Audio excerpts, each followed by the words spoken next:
아니 도둑질도 손발이 맞아야 해먹죠. 이게 뭐예요? 다 걸렸잖아요. 페페TV, 대한민국을 대표하는 시사 경제 채널 페페TV에서 알려드립니다. 일본이 도쿄올림픽을 앞두고 벚꽃을 보는 모임부터 카를로스 곤 회장 방사능 이슈까지 정세가 어수선한 가운데 손발이 잘 안 맞아가는 형국인데요.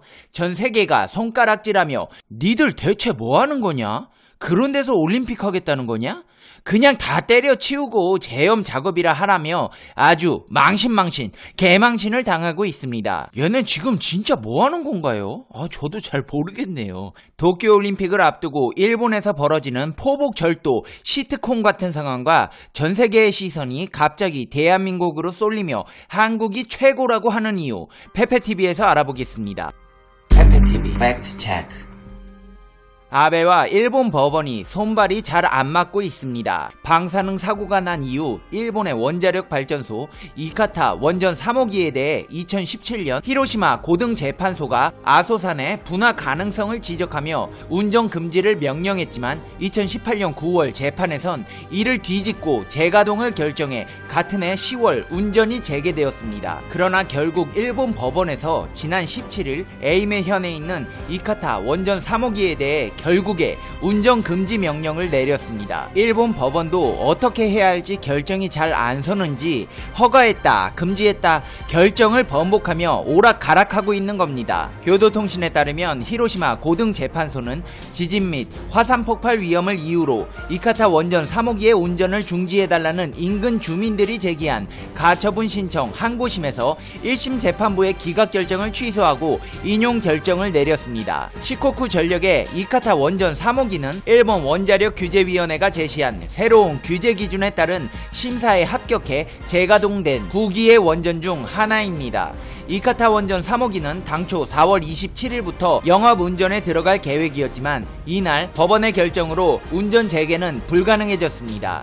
현재 정기검사를 위해 운전이 정지된 상태입니다. 앞서 지난해 3월 15일 야마구치 지방재판소 이와쿠니 지부는 이카타 원전 3호기의 가동을 멈춰달라는 주민 3명의 가처분 신청에 대해 기각 결정을 내린 적이 있습니다. 주민들은 이카타 원전 주변에 단층대가 지나고 있어 거대 지진이 발생하면 심각한 피해 가능성이 있다. 또 130km 떨어져 있는 활화산인 아소산에서 분화가 일어날 경우 화산재와 화산가스가 흘러내리는 것으로 인한 피해 가능성도 있다며 문제를 제기했지만 일본 법원은 기각했다가 다시 인용 결정을 내린 것입니다. 한마디로 일본도 어떻게 해야 할지 판단이 안 서고 있는 것입니다. 그렇다면 일본 법원의 이번 원전 운전금지 결정은 과연 방사능에 대한 경각심을 가지고 정부에 책임을 묻는 태도로 이런 결정을 내린 것일까요?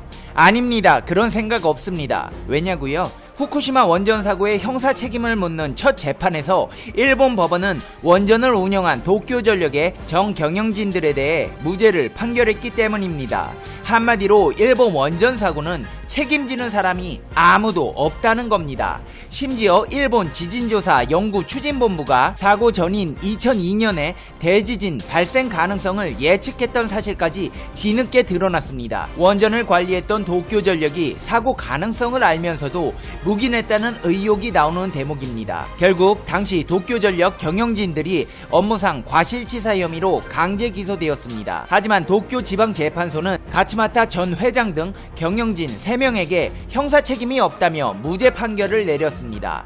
재판부는 사고를 피하기 위해선 원전 가동을 중지할 수밖에 없었는데 이는 생활에 필수적인 전기와 지역회사에 영향을 준다며 원전을 중지하지 않은 경영진의 무죄를 판결했습니다. 사고 8년 만에 열린 첫 형사재판에서 일본 사회는 큰 관심을 보였습니다. 도쿄지방법원의 판결을 보기 위해 이른 아침부터 시민들의 줄이 길게 늘어서기도 했는데요. 무죄 판결 소식이 전해지자 사고 피해자와 유족들은 실망감을 감추지 못했습니다. 현장에 모인 시민들은 수많은 사람들이 억울하게 죽었습니다.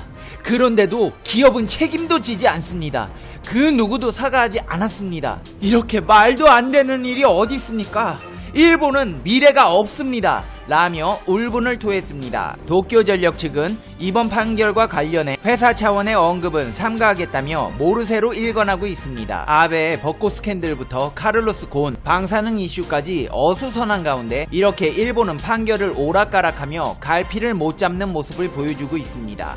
일본은 가뜩이나 국제사회의 방사능 공포를 불식시키지 못한 상황에서 무더위, 수영장 수질 문제 등 부실한 준비 과정까지 도마에 오르며 도쿄올림픽은 벌써부터 만신창이 올림픽이라는 오명까지 뒤집었었습니다.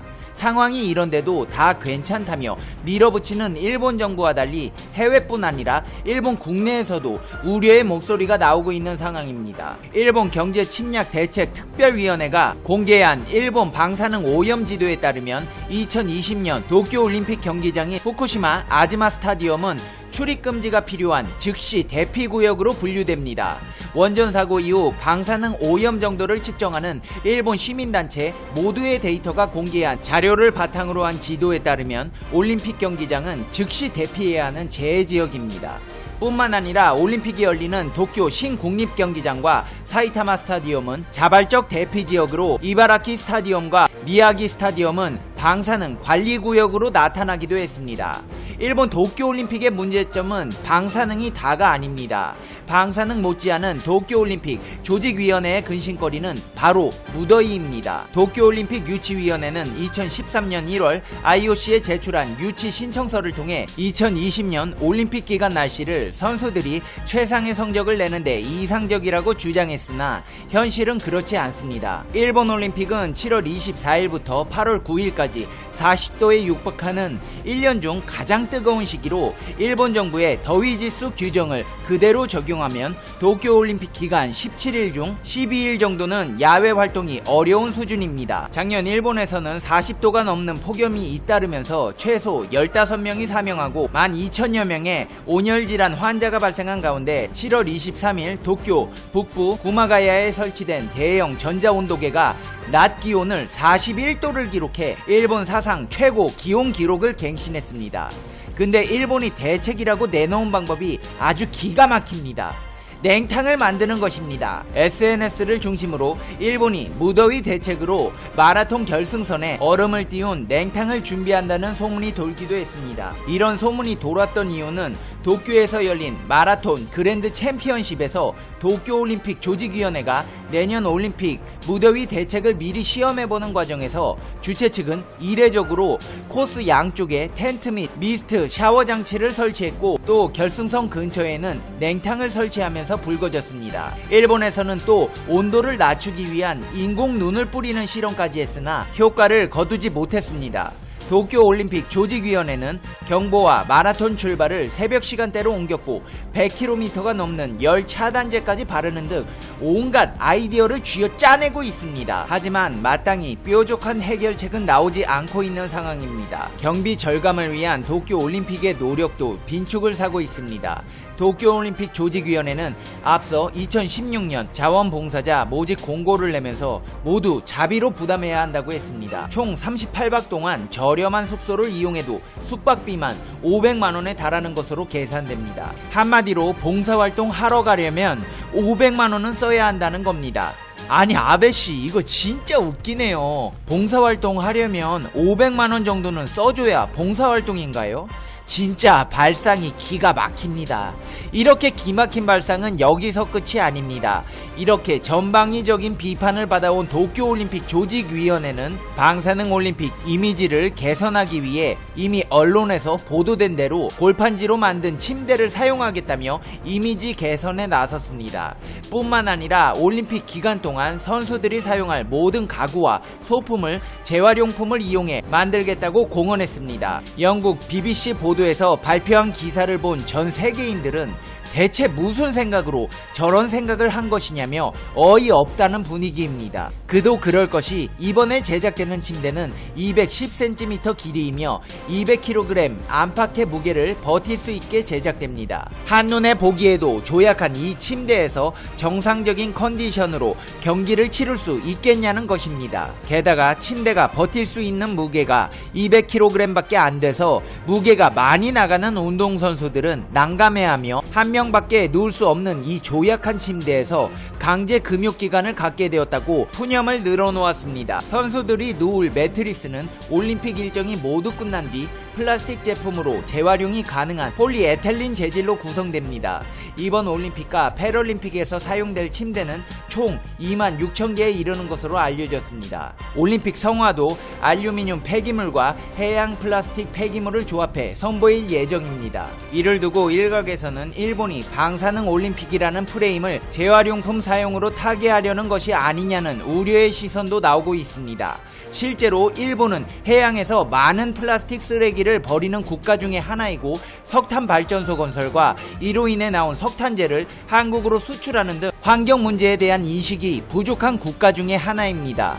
한마디로 본질적인 개선은 외면한 채 쇼하고 있는 겁니다. 상황이 이렇다 보니 전 세계는 대회 개막을 앞둔 이 시점에서 일본을 대체해 대신 훈련할 각국 베이스 캠프 설치를 제주도로 알아보고 있습니다. 이 기회를 놓치지 않고 제주 특별자치도가 세계 각국의 전지훈련단 유치를 위해 막바지 구슬땀을 흘리고 있습니다. 제주의 자연환경과 지정학적 장점을 앞세워 국제교류 네트워크를 활용한 효율적이고 체계적인 전지훈련팀 유치를 위해 행정시와 체육회뿐 아니라 관광공사, 관광협회 등 유관기관 단체와 파트너십을 구축해 단계별 추진 전략을 수립해서 추진해 나가고 있는 겁니다. 제주도 체육회 중심으로 국제 교류 협력을 한 자매결연 도시를 우선 타깃으로 행정시 전지훈련팀 협력 홍보, 지역 연고, 한인의 유치 등 홍보 전략을 통해 다수의 해외 국가대표팀과 국제훈련 캠프 유치를